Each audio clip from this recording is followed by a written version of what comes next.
Hey guys, how's everyone? I'm Charles from Google, and I have the unenviable task of talking to you guys right before lunch.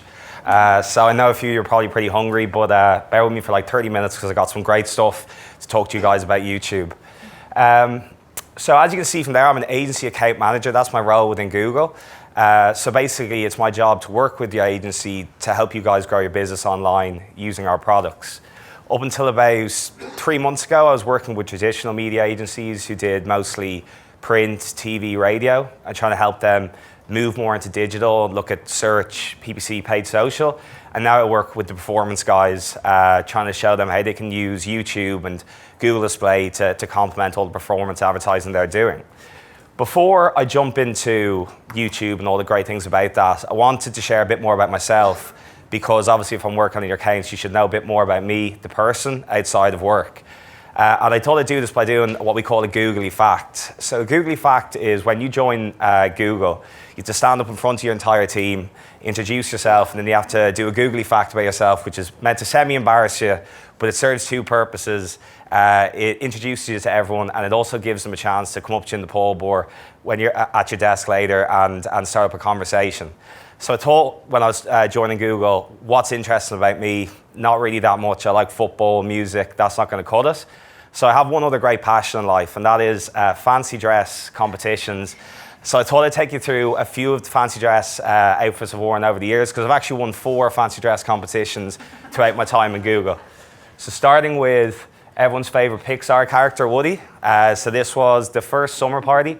I did want to crop out the beers, but I couldn't compromise the pants. Second up was Disco Stu from The Simpsons, and sent this photo to my girlfriend. She said it was the most unattractive I've ever looked. So you know when you evoke that type of reaction, you're doing something right with your outfits. I don't know if anyone was watching Narcos, but Halloween as Pablo Escobar, that went down very well. And then last but not least, this next one actually wasn't a fancy dress event. It was a white party for Christmas, so you're meant to come in like a white blazer or something like that. But I thought, why not? Why not go big? So I think this is kind of my throwback to P. Diddy at the VMAs or something like that, the bling bling air of hip hop. So there's a reason why I pull up all these funny pictures of myself. It's not just for filler.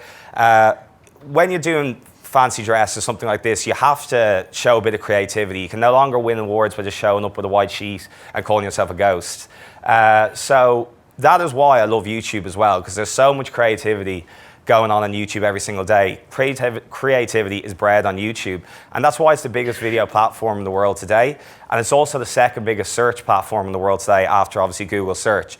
So I want to take this time to talk to you guys a bit about YouTube and how it can help your business grow, because it's going to be very, very important. It already is important, but it's going to continue to be very, very important, because by 2019, 80% of the world's internet traffic is going to be video. So this goes to show this is already really, really important for businesses, but it's going to continue to be important for businesses as you go on to the future, more so than ever before. So if we look at some of the dominating factors that are driving this massive growth in video, well, it's pretty simple. You've probably noticed some things happen with your phones recently. They're getting bigger, the screens are getting bigger, and display is sharper at all times. We can now record in 4K display or 4K, sorry, we can record or display in 4K resolution. Our mobile battery is lasting longer if you don't use the dodgy Apple chargers. Our mobile data is moving faster. And then last but not least, the sound is getting better on our mobile devices. So what this means for video is that the mobile video experience is getting exponentially better, and it's going to continue to grow and grow. And we commissioned a piece of research by Nielsen's a few years ago, which you can see on Think with Google. And it looked at the time millennials were spending watching TV versus the time they were spending watching YouTube. And what we found was millennials, so 18 to 34, have seen a 9% drop in how much time they spend watching TV over the last year. Whereas watching YouTube, it actually increased by 48%. And this growth was being driven all by mobile. And we find now that they spend around 40 to 45 minutes a day on YouTube watching their favorite content, whatever that may be. And I find this funny because I like to think back when I was younger, how I used to consume media. And one example is when, after dinner every night when I come home from school, my family would crowd into the living room to watch we'll have an argument over what we wanted to watch on our one TV that had 6 channels. My mum always won, unfortunately, and I was stuck watching Desperate Housewives Season 1, which actually wasn't that bad, but my dad despised it. It wasn't his cup of tea at all. So that wouldn't happen anymore. We're no longer at the mercy of like the TV programmers for what to watch. And now people just pick up their phone, their laptop, or their tablet, and they go into their room and they watch something on a video streaming site, YouTube, Netflix, whatever it may be. And what this has given rise to is actually quite remarkable. Some of the biggest superstars in the world today and some of the most influential people in young people's lives today are no longer the movie stars or the TV stars who are quite attached for them. It's actually the YouTube content providers. And I don't know if many of you guys would know of these creators. If you watch YouTube, you probably do. But I didn't know about a lot of them until I started working on YouTube. So I'd like to test that and see if you could raise your hand if anyone has heard of KSI. Okay, so there's a few people. That's better than expected. So KSI is a young YouTuber from the UK. He's kind of like he does comedy, rapping, all of that. He's got about 70 million followers on his YouTube channel. But last year he was voted as more popular than Bruno Mars, and he was voted as more popular than Taylor Swift. So these are the highest of high in terms of pop personalities. And this guy is seen to be more influential to youths than those guys, and you guys haven't even heard of him because he lives on YouTube. So that just kind of goes to show that there's a massive cultural influence amongst the 18 to 34. It also goes older, but especially amongst the youth.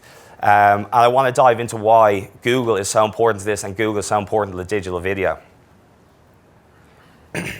So we can see here is that we have 1 billion active users on YouTube. It's actually 1.3 active users. And they're coming to YouTube every single day to watch the content that they love. And we recently passed another milestone, which is we have 1 billion hours of viewing time a day. So if you were to sit down individually and try and watch 1 billion hours of viewing time, it would take you 100,000 years. So it's a lot of video. And this growth, these milestones have come about from 4 kind of main areas that we've focused on. First of all is obviously the content we provide. The platform would be nothing without the content. I'm sure most of you guys use YouTube. You go on, you watch one video, 40 minutes later or 4 days later, you wake up and you've been watching it for an entirety of a day. So it's all the content that is dragging people back. There's content for everyone there. The second thing is that we have the content creators, as I've already mentioned. They're some of the most influential people in the world today, and they speak about things like football and fashion, but they also tackle topics like racism, sexuality, things like that, that young people are coming to talk about on a platform where they feel comfortable. After that, we have personalization. So now when you come along to YouTube, we have machine learning. We've invested a lot in AI to understand what you like so we can serve you more videos that are relevant to you. That serves 2 purposes. It makes you enjoy your time, obviously. But on top of that, it keeps you on YouTube for longer. So it also gives advertisers a chance to speak to you guys when you're on there. And then the last thing is the growth of cross-screen. So I've spoken a bit about mobile. I'm pretty sure everyone has mentioned mobile so far in all their talks. But it would be daft of me to stand up here and not mention the fact that last year, the amount of people watching YouTube on a TV screen doubled. So they're using Google Chrome to stream it, or Apple TV, or whatever it may be. So it's moving across different screens, desktop, tablet, mobile. There's more touch points than ever. So simply put, YouTube is an ecosystem of creators, brands, and users. The platform is made for the users. It's enhanced by the creators who are users who feel comfortable sharing their thoughts or their opinions. And then last but not least, there's a big part to play for brands, because you can reach people here with a very targeted message and you can make an impact on their lives while they're tuning into these incredible content creators that we have. So there's a big opportunity there for everyone. And to sum it all up, I think it's fair to say it's grown massively, but it's going to continue to grow as more and more people come to the website and more people upload data. But one area where we're still working on, is still relatively new to us as a company, is helping advertisers get the most from us and helping you grow your businesses and speak to your audiences here. And I'd imagine that's what most of you guys want to hear about, and I'm going to touch on it. But before we dive into that, I kind of want to take a backward step and look at the core principle of marketing, or what's the core goal. It's to reach the right audience with your right message. And some of the changes we've seen with audience, not just in Google, but across digital, have been incredible over the last year or so. So I want to dive into that a bit. I think the best way to do it is to use an example. So on the left-hand side, you'll see my Netflix account. So I'll let you make your own judgments on my choice of TV shows, but you see there, Narcos, that's where I got my idea for my outfit. And then on the right-hand side, we've got my friend Diego. So what you can see is, if you look at it from a purely targeting point of view, like the way we used to target people, we're both males, we're both ABC1, and we're both 25 to 34. But what you can see here is, while there are some similarities, there's very different stuff being recommended to us. On the left-hand side, which is my account, only one movie has been recommended to me, because they know I don't watch movies on Netflix, I only watch TV shows. Where on Diego's side, there's 5 or 6 of them. Another difference that I know that is on my account, I'm getting loads of TV comedy dramas recommended to me. Whereas in Diego's account, he's a bit darker than me, obviously, but he's got loads of more serious stuff: Shooter, Daredevil, 13 Reasons Why. And then last but not least, even when there is crossover, Orange is the New Black is on both of ours. They're both under very different genres. So TV, comedy, drama, going back to the fact that I like TV comedies. TV drama is based on a book. Obviously, Diego has been reading books, and watching shows based off that. So the purpose of me mentioning this example is that what Netflix do incredibly well is pick up on these data signals, these intent signals, and then they use that to build their recommendations. So what has he done in the past? What has he watched in the past? He'll like this. Diego will like this. So he's using these data signals. And as marketers, we need to be using these data signals more than we are. Because at the moment, a lot of people are still stuck using targets off gender, age, cookie-based remarketing lists, stuff like that. We have far more available, and we need to start using that. And the reason is because it's a very limited way of looking at your audience. So I want to go through some of the kind of stereotypes you see when you try and use targeting on a demographic focus. So the first one is sports is a man's game. But the Google data tells us that this is not the case. That 60% of sporting goods searches on mobile are female. Gaming is for kids, or at least teenagers. Again, that's not the case. 45% of searches for video game searches are above 35 years of age. Women are homemakers, but again, 40% of home goods searches on mobile are male. And then men buy cars. Again, not true. 60% of all those searches on mobile are female. So it just goes to show how limited taking that kind of broad look at a demographic can be. And this one I thought sums it up perfectly. 40% of baby products purchasers live in a household without children. I find that one kind of weird, to be honest, but it's true. I would have thought it'd be 98 to 100% would have had kids, but look, this is what the data is telling us. So I just kind of wanted to use that as a way of showing to you guys that we can't rely on the age-old ways of targeting anymore. Because our challenge as marketers is to get reach, but also to get attention. And that is the challenge. But recently, what has the advantage been? We've been able to pick up on more intention than ever before. Those micro actions you're taking when you're on your mobile phone or when you're on your laptop, that's all going in to a targeting. That's all putting you into targeting groups. When you're on Google Search, YouTube, Google Maps, this is all being pulled together to give us a better, more accurate example of who wants to buy something or who's looking to go on holidays. And that's feeding into how we target on YouTube and the display network.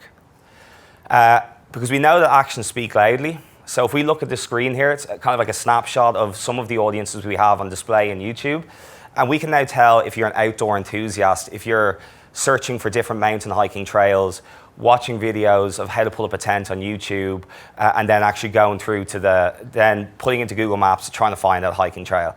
We have a good understanding then that you're an outdoor enthusiast, and we use that to inform people and target people on YouTube. A Real Madrid fan, the same thing goes. If you're looking up Real Madrid fixtures, watching highlights on YouTube, looking for the Real Madrid mega store if you're in Madrid. And then last but not least, it's advanced so much now that we can even identify people as they go through certain life events. So getting married, if you're graduating, or if you're moving house. And we're constantly building and updating these audiences as we get more data, more intelligent data, and we can pocket these together and build these audiences out for you. So the advancements really have been pretty remarkable. But what is precision if you don't have reach? So obviously it's brilliant to have all that data and have a very precise targeting group, but we have reach across all age groups. And I spoke a lot about millennials today. But we're very proud of the fact that for the 55 and above age demographic, we have 81% penetration within the UK. 100% across 18 to 34. But that means that if you're a business targeting the older demographic or the younger demographic, that we have people coming to YouTube every day from every single age bracket. So what does this all mean? So it means for you guys that targeting has never been more advanced, and it also means that we now have reach at a commercially viable scale.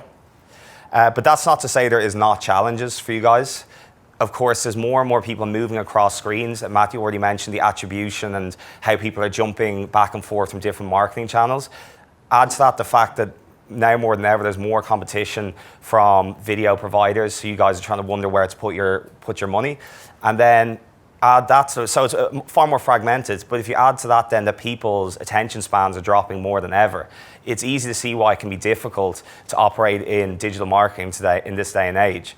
But what also YouTube are trying to do is trying to simplify this for you and try to focus on 3 key pillars as we see as being crucial to winning video. And video is something that you're going to have to adapt to and address sooner rather than later. So I'd like to go through these 3 pillars with you now. So attentive reach, cultural influence, and measurable results. So attentive reach, in short, is how many people you reach, but how many people you also actually impact, how many people actually interact with your brand after you reach them. Because we know that you can reach the right audience, but it's wasted without their attention. And that's why we took a kind of a risk with YouTube in that we allow the users to skip ads after 5 seconds if the brand message is not cutting through. So what that means is it's no longer the biggest marketing budgets that wins anymore. It's the people with the best creative marketing message that really cuts through the noise. And it means 2 things. It means for the user, they're no longer disrupted as they're trying to watch their video content by annoying brand messages. And it means for you guys as advertisers or trying to drive business to your company, is it means that you no longer are wasting your money speaking to people who don't want to hear from your brand. So the challenge is to stop interrupting what people are interested in and be what people are interested in. And as I said, that's a challenge for you guys as marketers, as advertisers, to make a creative message which is going to make them not want to skip your ad, and it's going to make them want to engage with your brand. And there's no better place to do this, in my opinion, than on YouTube. Because YouTube gives you the combined power of sight, sound, and motion.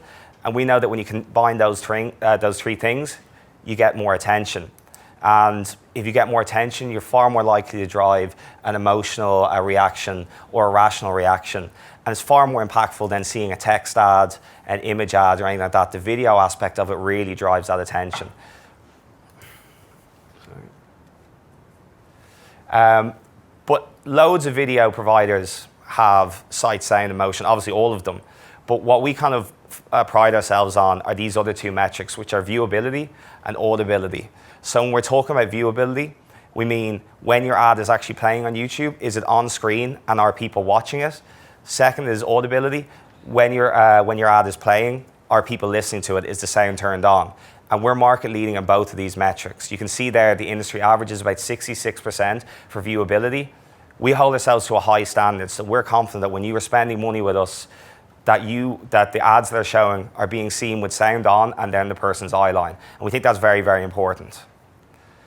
And then the last piece on attentive reach is that we're constantly optimizing our formats to meet the needs of today's customers, because we know that throughout the day, you go through different moments. So for example, the image of the girl over on the left, she's a passenger in the car.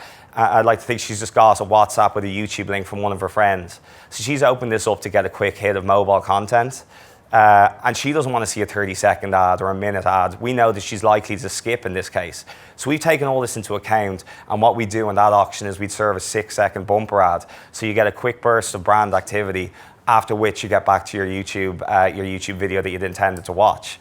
And we're constantly updating our formats every single week. There's new format releases, which are allowing us to fit in better with how people are behaving throughout the day. So the other 2 pictures you see, if you're sitting at home at a laptop, you're far more likely to watch a 30-second ad. Or if you're in your living room with your kid and you're trying to learn about yoga videos, that again, maybe not the right time to show you a 30-second ad. So we're trying to pick up on these signals and make creative formats to allow us integrate with people's daily lives as opposed to be invasive and take over.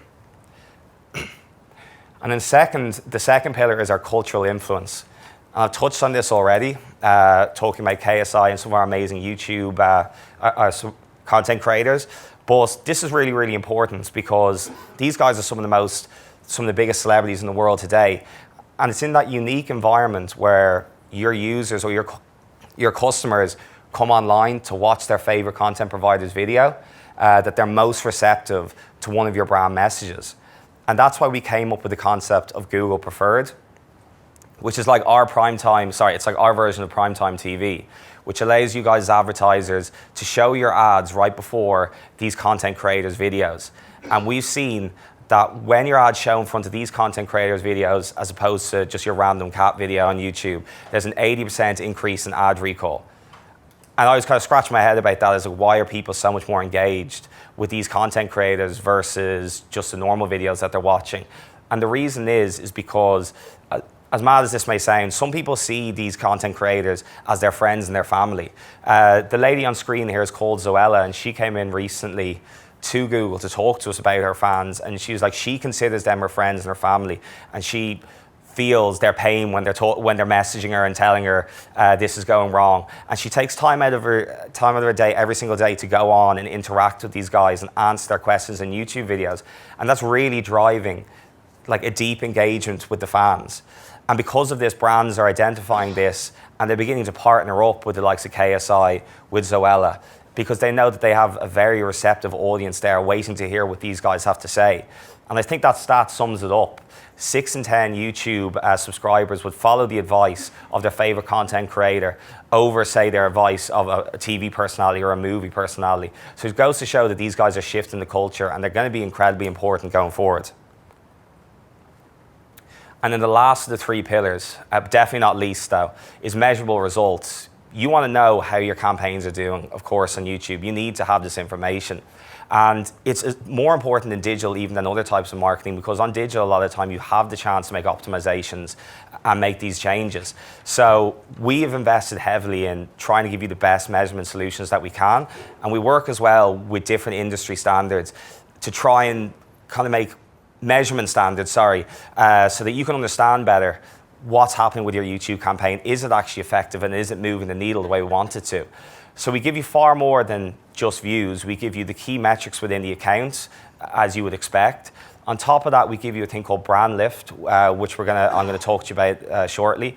And then we validate all this with third parties, and we get people to carry out research to make sure that the claims we're making are not just random claims. We've actually got backing on this. So if we look at some of the measurement metrics we have here, I don't want to go into too much detail on them, but in the last few years, we focused a lot more about unique reach. So moving away from how many impressions you've had, because we know some person can see the same ad 6 times. Unique reach will tell you exactly how many people saw your ad uniquely as opposed to the number of impressions. Viewability, I've already spoke about this, is very important. When your ad was playing, was it actually up on screen? We can tell you that now. Brand lift is something I'm going to touch on. But last but not least is the video metrics that you get within the account that are really, really important.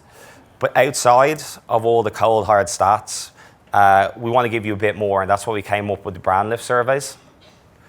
So simply put, brand lift survey lets you measure the metrics that matter with results you can trust so that you can improve your campaigns mid-flight. So you see here that you can measure metrics such as brand awareness, ad recall, purchase intent. Results you can trust because it's using our best-in-class methodology we'll explain to you.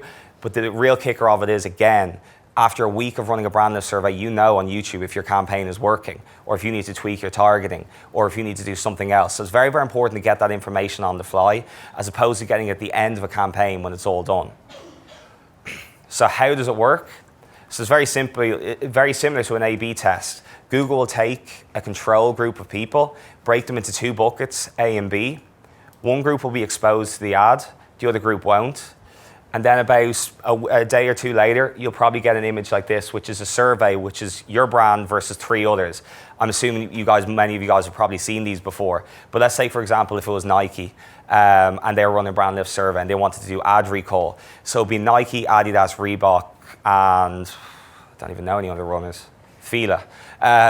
And an ad will be served to them going, do you remember digital advertising from any of these brands?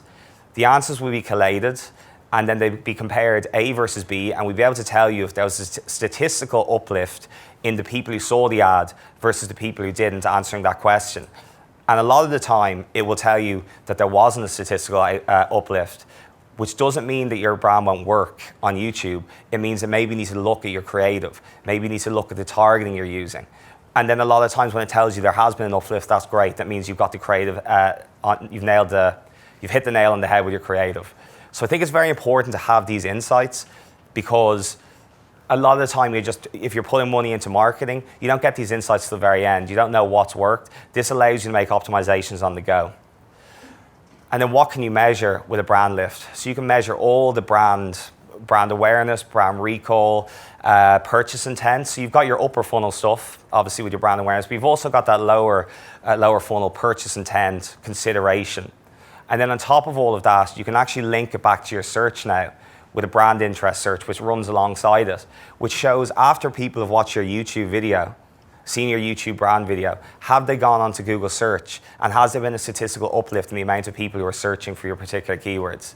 So again, giving you that extra link to show the activity your YouTube is doing is having an impact on your search as well. And that's organic and search, so even if people are searching for you organically, not clicking on paid ads. And then last bit is the research that we have to back it up. So we obviously make a lot of bold claims, and there's a few claims throughout this, but we like to get validation on that from third parties. So again, all these surveys and stuff are available on Think with Google. But one survey we did recently with Ipsos, who are a market research firm, one of the international leading market research firms, was on people's attention to different types of advertising. And they used eye trackers on screen. It's all very technically advanced. I don't really know how it works, but they use eye trackers on screen to follow people's attention as they're going around Facebook, Google, YouTube, whatever it may be. And what was found was that when someone watches a mobile ad on YouTube is about 84% more likely to grab someone's attention than a TV ad. And that kind of makes sense, because if you're on your phone, you're going to be engaged with the ad. It's going to pop up right in front of you. But it's just going to show, first of all, the importance of mobile advertisement, which people in the past would have kind of thought is not going to be that impactful. It's the future, and sorry, not even the future, it's the present. But also goes to show that YouTube and digital video are taking over from TV. And if they haven't taken over already, I'd be surprised. But we're still seeing that people are not shifting their budgets from TV over to digital video, not just with YouTube, any digital video types. And then to back that all up again, with one last study, again done by Nielsen, is the power of attention, is that it's 2.5 times more likely for someone to pay attention to your ad if you have the audio on and if you have them looking at the ad. So obviously the difference between watching a TV screen and looking at your mobile phone is increased dramatically. So as well as all the measurement we do have stuff to back up this claim. It really is an impressive platform. I've only started working with it for the last year and a half, and the amount of people who are rushing to it now is more than ever. And I'd really encourage, if you're not using it or if you're not aware about it, is to reach out and try and get more information for the agency, because I'll obviously be here to help on it. But we're seeing more and more people starting on YouTube every single day, and with all the measurement we have, allowing you to optimize on the go, we're seeing more success than ever before. So that's everything from me.